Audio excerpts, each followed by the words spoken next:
know that life is not supposed to be fair. Where did we ever get the idea life's supposed to be fair? I mean, what's fair? I mean, seriously, if fair was fair, every time we drove too fast, we'd get a ticket. Wouldn't that be fair?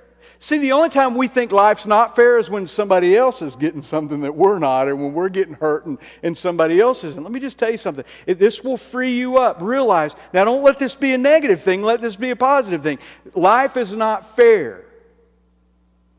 And every time that I think my life stinks just a little bit, I think about that friend that has cancer, or that friend that just lost their father, or something that's way more awful and terrible than anything else that's going on in my life. Life is not fair. It's just not.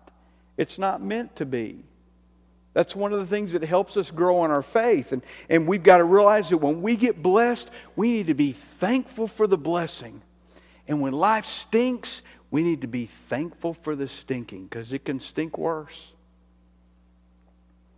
I don't know how many times I've seen this Facebook status that says, "Boy, my life just stinks. It couldn't get any worse." I often respond with, "It could." Don't say that.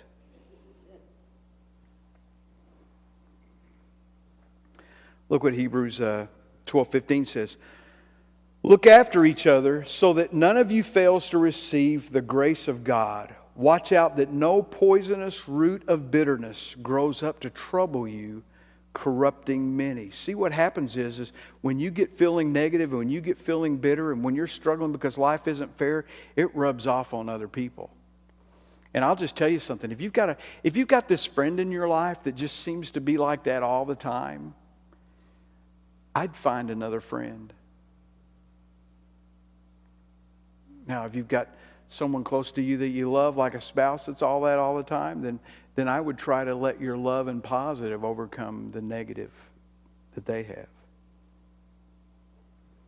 But it rubs off on people. Matthew 5:45, Jesus says, "I say, love your enemies, pray for those who persecute you."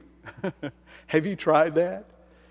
Have you tried, I mean, seriously, your boss that you can't stand, have you tried praying for him or her? Have you?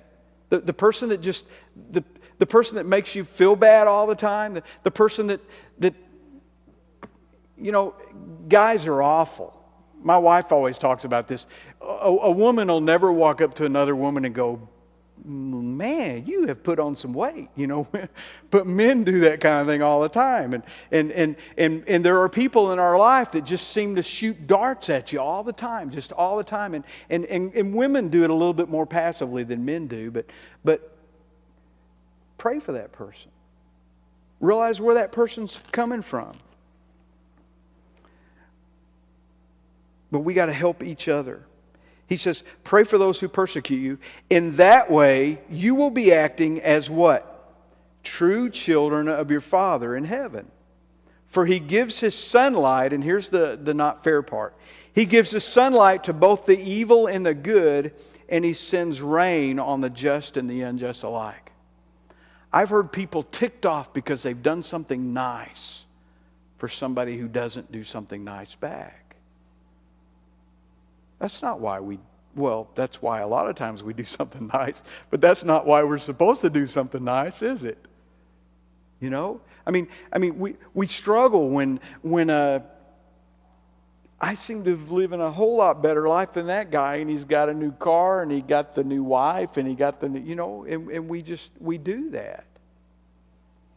But be grateful when those people get those things.